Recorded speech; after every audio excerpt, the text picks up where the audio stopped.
अकेले में की गई प्रार्थना ठाकुर जी बहुत जल्द सुनते हैं। एकांत रोते हुए आंखों से, हे किशोरी, हे लाडली, क्या कभी आपके निकुंज में आकर उस रज पे, यमुना जी के पुलिन पर, रज पर चलते हुए बंसी बिहारी बिहारिणी जो झूले में विराज रहे हैं, क्या उनको हम भी झूला झूला पाएंगे वृंदावन में?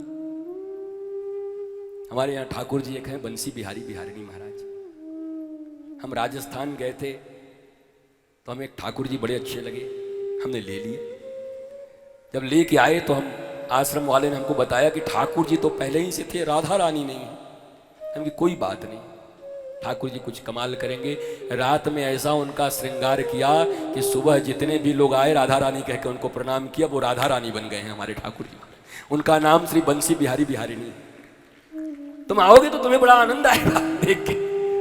अब आगे हंसना मत, नहीं हमारे ऊपर बड़े नाराज होंगे कि पोल खोल के आगे आए चारों तरफ। वो देखो कि एकदम गोरे हैं, बड़ी बढ़िया, एकदम झूले में, सुंदर झूला उनका, सब प्रकृति में, कहीं कुछ नहीं, केवल पेड़ पौधे, लता पता, यमुना जी के रज, दीपक, मिट्टियां, 108 प्रकार की औषधियां। आप जहां प्रसाद लेते हो लाडली प्रसादम में, वहां गोबर के साथ साथ 108 प्रकार की औषधियों से उस जगह का मार्जन किया गया है। महाराज 10 मिनट कोई बैठ के प्रसाद ले ले तो आधा रोग खत्म हो जाएगा वहां पर लाडली प्रसादम में। कोई वहां पहुंच के, क्या दिव्य स्थान है। अगर जिंदगी से लोभ खत्म हो जाए तो पुनः गोकुल और वृंदावन को उतारा जा सकता है। उसी वृंदावन में लोभ की समाप्ति हो तो प्राचीन वृंदावन का दर्शन हो सकता है। लोभ समाप्त हो जाए और नहीं, जमीन अगर गज में नापते रहे तब तो एक दिन 3.5 गज तुमको भी मिल जाएगा। फिर सबको 3.5 गज जमीन मिलने हैं, गज में चलता है हमारे यहाँ। तो आज मैं बड़ा आह्लादित हूं, मेरे जीवन में बड़ी प्रसन्नता है, निनाद है।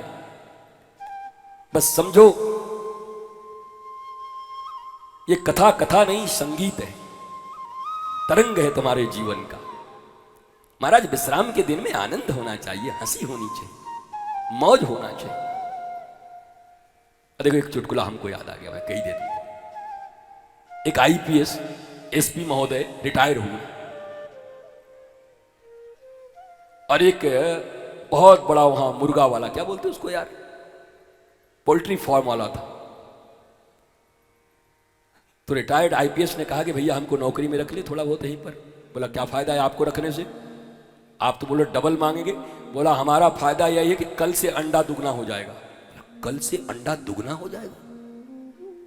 बोला हाँ, हम प्रोडक्शन बढ़ा देंगे।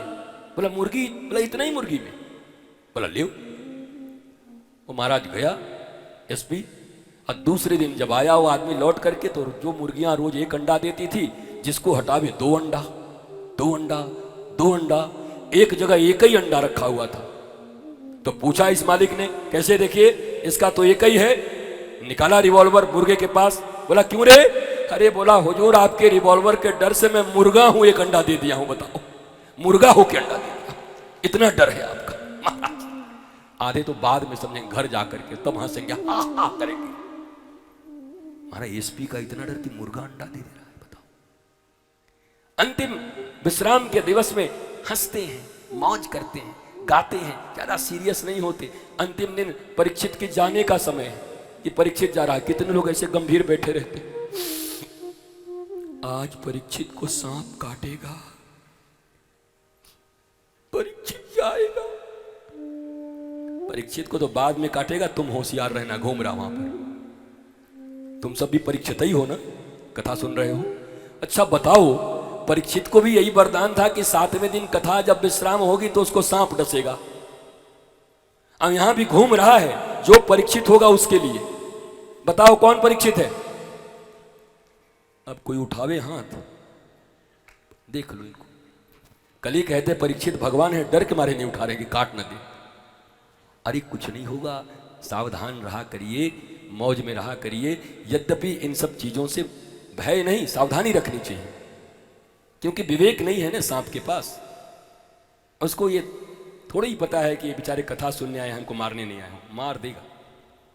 नक, सिंह इत्यादि जो भी है, हमारे, अरे यार मैं तो ये भूल गया, 5 जगह धन को बांटना था, तुम लोग याद भी नहीं दिलाते। अरे थोड़ा आवाज ठीक करो भाई घड़े वाले। पहला हिस्सा कमाई का धर्म के लिए निकालो,